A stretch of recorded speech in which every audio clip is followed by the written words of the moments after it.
Hello everyone, and welcome to another Escreal Redstone Tutorial, Slime Block Elevators Explained.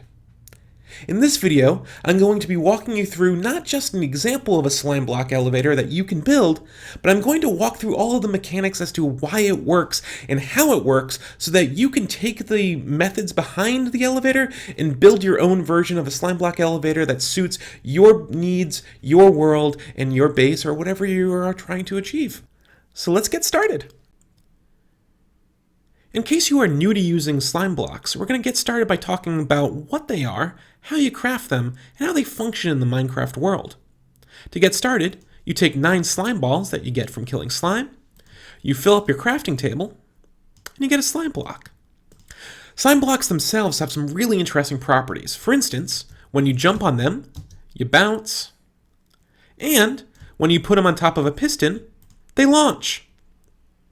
In addition to moving players, slime blocks will also move any blocks that are touching them when they are moved by a piston. This can be used to stack slime blocks and move columns of blocks, as well as moving patterns of blocks. There are some exceptions to this rule though, and these immovable blocks are unaffected by slime blocks next to them. Understanding these basic mechanics allow us to do some pretty cool things in Minecraft. For instance, creating a slime block launcher that allows us to quickly and easily access higher levels of our base that are 5 blocks higher than the slime block that launched us. Building on that theme, if we take multiple slime block launchers and stack them, we get the basis for a slime block elevator.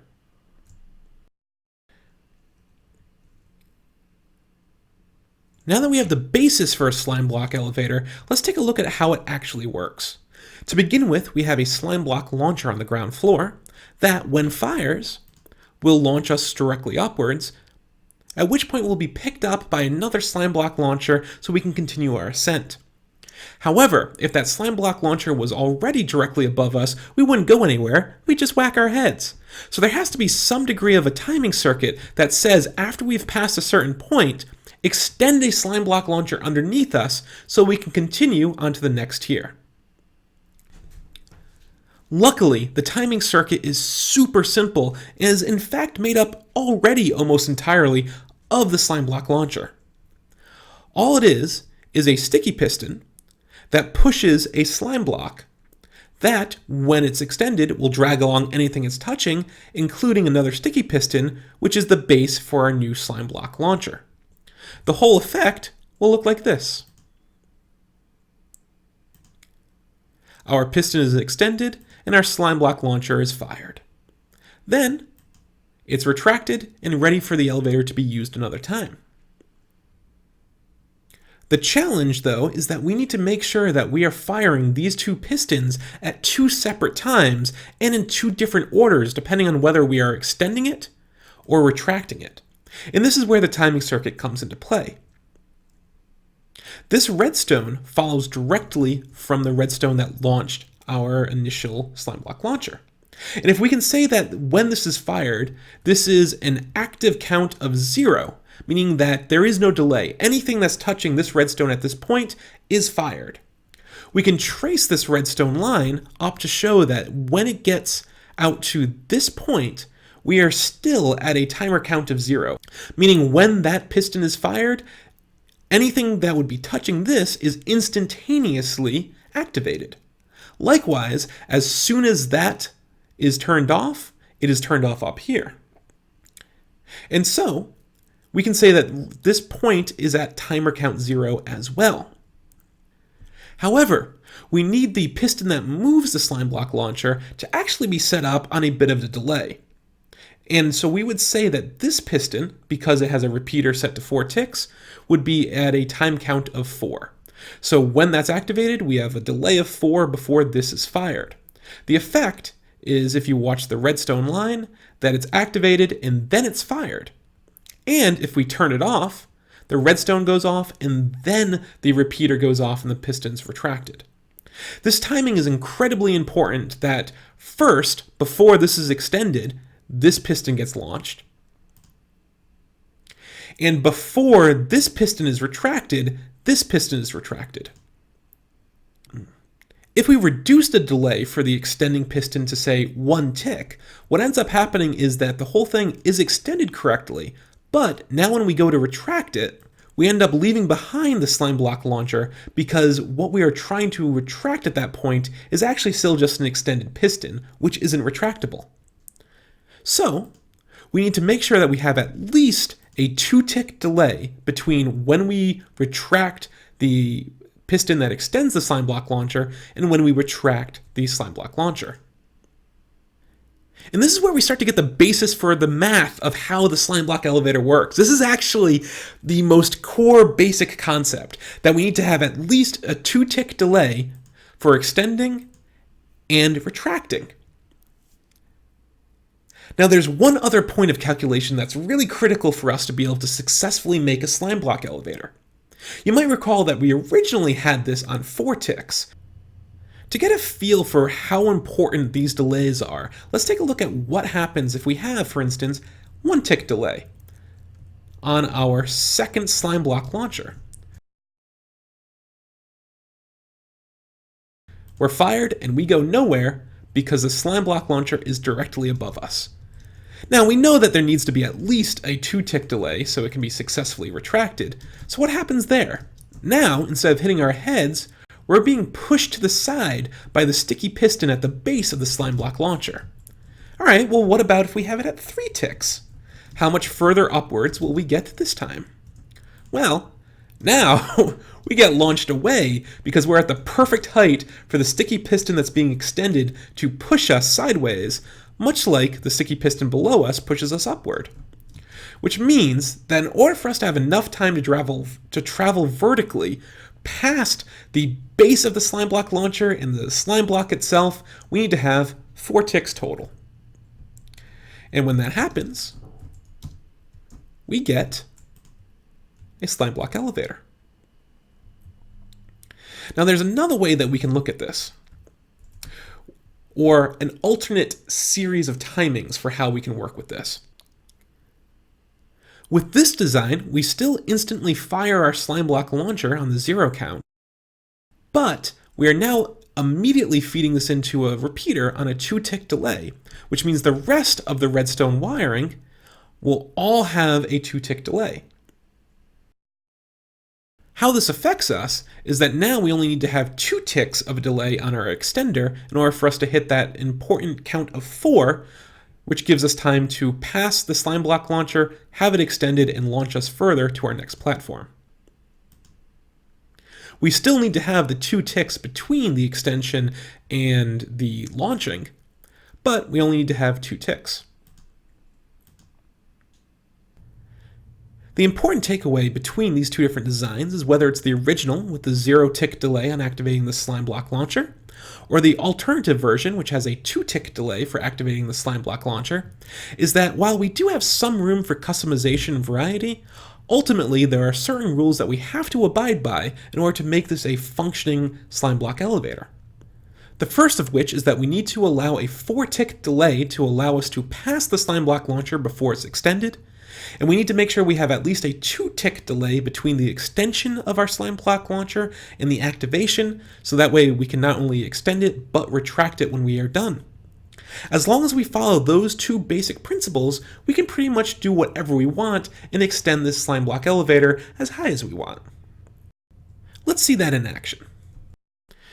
Here we have a slime block elevator that has not just 1, but multiple slime block launchers above it. We can see how this would operate it by getting on, firing, and watching all of the slime block launchers extend underneath us, fire us upwards to a pretty significant height. Then, since they're all retracted underneath us, we can just fall right back down and bounce on our original launcher. Let's see how this is all wired up.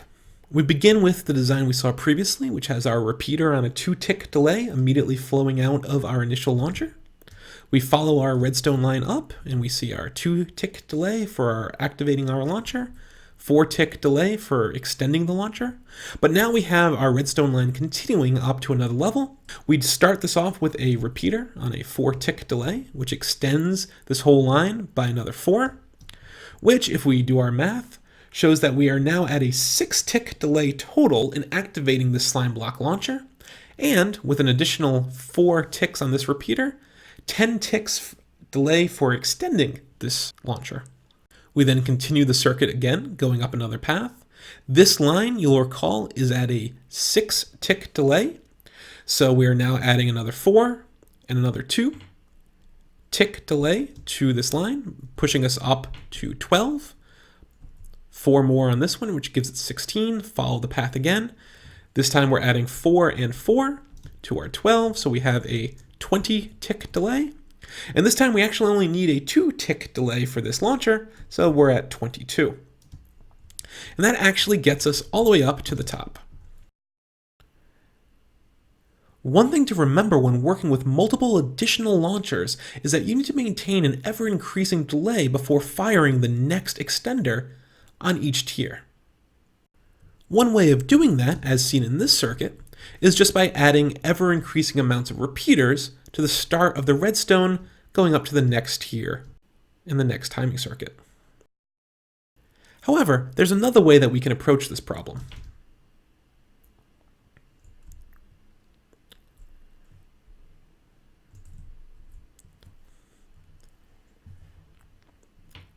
Here we are once again starting off in the same pattern of having our initial slime block launcher, our repeater on a 2-tick delay, and our redstone wiring going up to the next level. However, this time, we've changed up our timing circuitry a little bit. Here we still have our redstone going directly into our slime block launcher, but now we are using a repeater to connect our launcher and our extender. The repeater on 2 ticks still gives us our 4-tick delay on extending, so we still have our 2 and 4 pattern. But now when we go to continue our redstone line, we only need to have a repeater on 2 ticks in order to get the same effect that we had previously with a repeater on 4. Going upwards, we are now once again at a level with a 6 and a 10.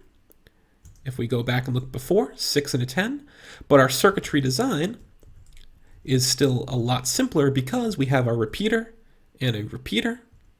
Previously at the same tier, we had a repeater and 2 repeaters. So you can see with this slight modification, we start getting a more efficient use of our redstone and our resources, but still give us the same effect, the ever so important delays before extension and launch. Following this redstone line up further, we continue our redstone repeater to delay extension, and the additional redstone repeater to continue our current, ending with one final last redstone repeater. Of interesting note, on this final tier, we have a delay for activation of 18 and an activation delay of 22, as opposed to previously of 20 and 22. The effect is the same, we just are showing some of the variations in how we are able to do our slime block launchers. And now, we once again get to the top, using a slight variation on our circuitry. Now, these designs so far have been put here in order to try to illustrate what's happening as easily as possible. But now we're going to start moving towards making it more compact. This version of the slime block elevator is only 3 blocks deep by 3 blocks wide, as high as you want to go. I've used nether brick and nether slabs in order to help illustrate what's been changed versus the basic structure of things like our timing counts and the tower itself. So here we have our button to activate it. We once again get launched all the way to the top. But what we've changed, what we've done to make it different, is we have a much more compact way of going up our different levels. So to begin, we have our redstone on top of our nether brick. Half slabs can actually step upwards directly above each other like this. So we are able to use our half slabs to very compactly go up height, feed into our pattern that we saw previously, where we have redstone going directly into our launcher, as well as a repeater before going into our extender, except now we are doing it on 2 different tiers. Then, in order to continue, we half step it up, half step, continue our redstone line to our repeater, and continue again the same basic circuitry design, where we have our redstone going directly into our slime block launcher, again at a count of 6, our repeater, our redstone line going into our extender at a count of 10, and the only difference between this circuit and the one previously is that instead of using a lot of room and a lot of full steps to make our way downward, we're using half slabs and stepping it up much more compactly, and ultimately ending with a timer count of 18 and 22. The important piece here is this circuitry, the idea of redstone feeding into the launcher and redstone feeding into the extender and a delay between them. Once you have that, you can set this up and then just build around it. Figure out what the spacing is that you need. Figure out how you need to wrap the redstone, how you need to add the repeater between levels so you get the appropriate amount of delay. But once you have that, the sky's the limit.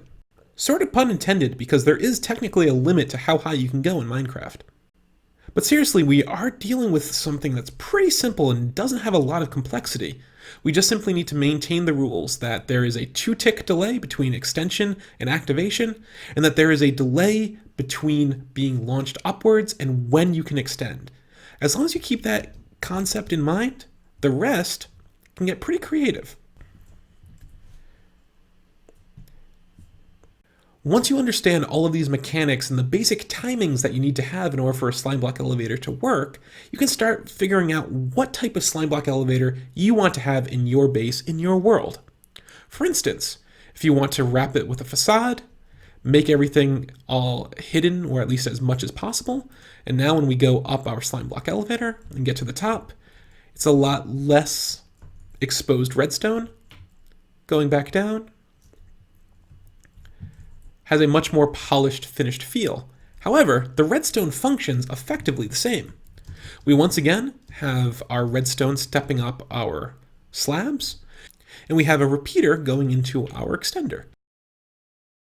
This time, though, we have our repeater on 3 ticks, because in order to activate our slime block launcher, what we're doing in this build is we have redstone going into a block, and on the inside, where that block touches, we have a repeater instead of exposed redstone. So this launcher gets extended outward, this repeater will activate it, and each repeater, even just on a single tick, adds a 1-tick delay. If we go back to our backside of our slime block elevator, with our 3 ticks delay going into our repeater, our redstone that goes into our block, which goes into our activating piston, we have on the middle tier 3-tick delay, every middle tier going all the way up. And the important takeaway here, whether it's this design, whether it's one of the previous ones, or any of the ones that you create, is that once you have a working slime block elevator for one level, it's effectively a copy and paste all the way down as high as you want to go. But the important thing to remember is that the ticks on activating the extension, the ticks on activating the launcher, and the ticks on the delay between levels are the only things that are really complicated and that you have to pay attention to. And there are a few simple rules when working with slime block elevators to make you successful. First, plan for the time it takes to travel vertically. Second, give at least a 2-tick delay between the extender and the launcher. Third, if you're hitting your head, add a delay, probably about 2 ticks. Fourth, if you're getting launched sideways, add delay. The exceptions are if you have a facade in front of you, kind of an enclosed elevator, you might be able to stay within the elevator shaft without having to add even more delay, but you can always add a delay if you need to. Fifth, if you aren't getting launched at all, make sure you're aligned correctly on the slime block. Sometimes if you're hanging over the edge, you won't get launched upwards, you will just be slightly moved and it won't seem to go anywhere. Sixth, and this is particularly important for anyone playing on a multiplayer server, is that your server may require more delay, so play with it. The hard and fast rule of slime block elevators is that delay is your friend. Tweak it. That's all you have to do. Seventh, once you have your pattern for the extra launchers, building added levels becomes quick and easy. Finally, there are many ways to make a slime block elevator, including yours. Play around with it, try new things, and let me know how it goes. And that should get you going with slime block elevators. If you enjoyed this video and had fun, please click the like button down below, and if you're interested in seeing more redstone tutorials like this, please click subscribe. If you do end up making a slime block elevator using anything that you learned in this video, I would love to see it. Send me a picture on Twitter at Escreal Tweets. I'd love to see it and celebrate with you the awesomeness of slime block elevators. Good luck, have fun, and I'll see you next time. Bye!